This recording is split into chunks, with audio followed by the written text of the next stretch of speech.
ચાલો જોઈએ આજના મહત્વના સમાચાર। મહેસાણા જિલ્લાના સતલાસણા તાલુકાના ભાણાવાસ ગામે સ્થાનિક દૂધ ડેરીના વહીવટદારો અને પ્રમુખની કથિત દાદાગીરીનો ચોંકાવનારો કિસ્સો સામે આવ્યો છે। સહકારી નિયમોને નેવે મૂકીને ડેરી તંત્ર દ્વારા છેલ્લા 4 દિવસથી પશુપાલકોનું રોજનું અંદાજે 300 થી 400 લીટર દૂધ સ્વીકારવાનો સાફ ઇનકાર કરી દેવાયો છે। આ માનવીય વલણ અને આર્થિક નુકસાનથી કંટાળેલા પશુપાલકોની ધીરજ ખૂટી છે।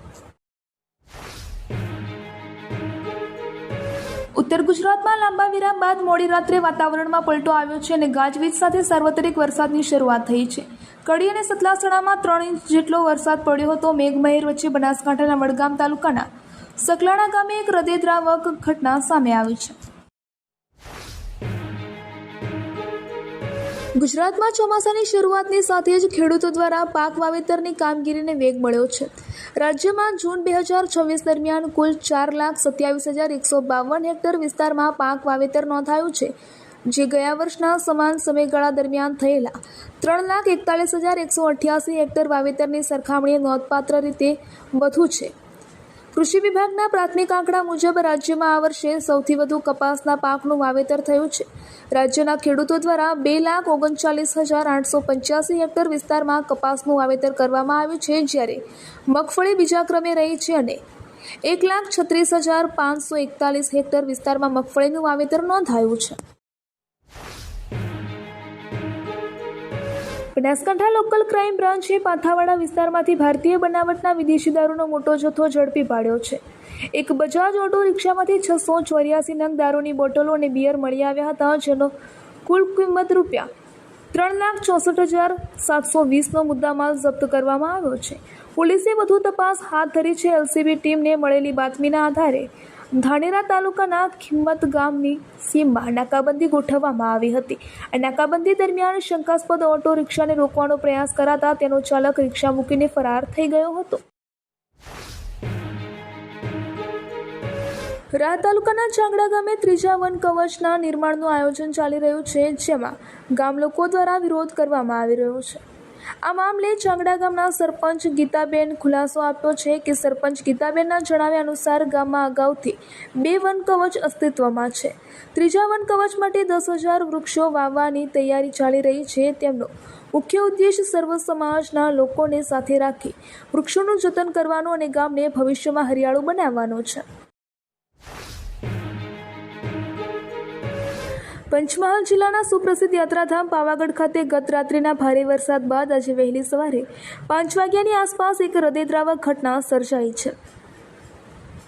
માજીથી ડુંગર તરફ જતા માર્ગ પર પાટિયા પુલ નજીક અચાનક એક વિશાળ ભેખડ ધસી પડતા ભારેખમ પથ્થરો નીચે પસાર થઈ રહેલા યાત્રાળુઓ દબાઈ ગયા હતા।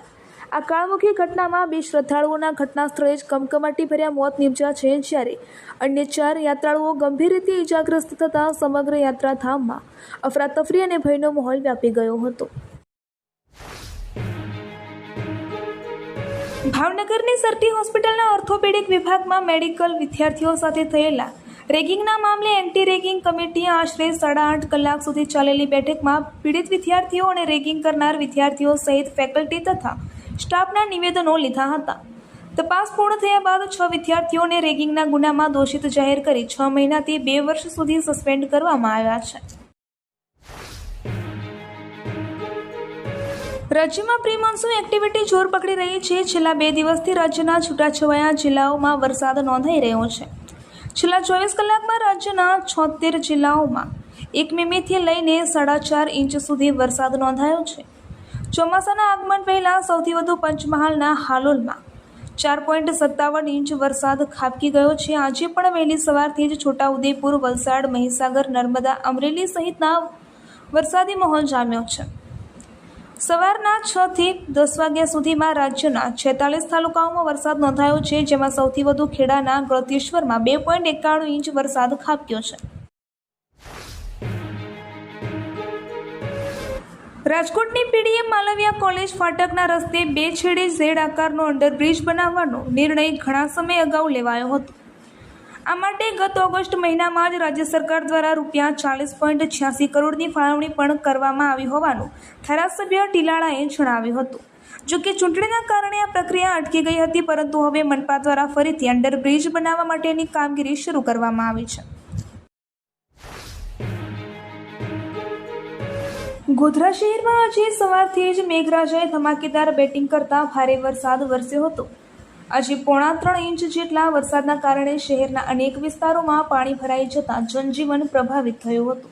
ખાસ કરીને નીચાણવાળા વિસ્તારોમાં વરસાદી પાણી ભરાઈ જતા સ્થાનિક રહેવાસીઓને ભારે હાલાકીનો સામનો કરવો પડ્યો હતો.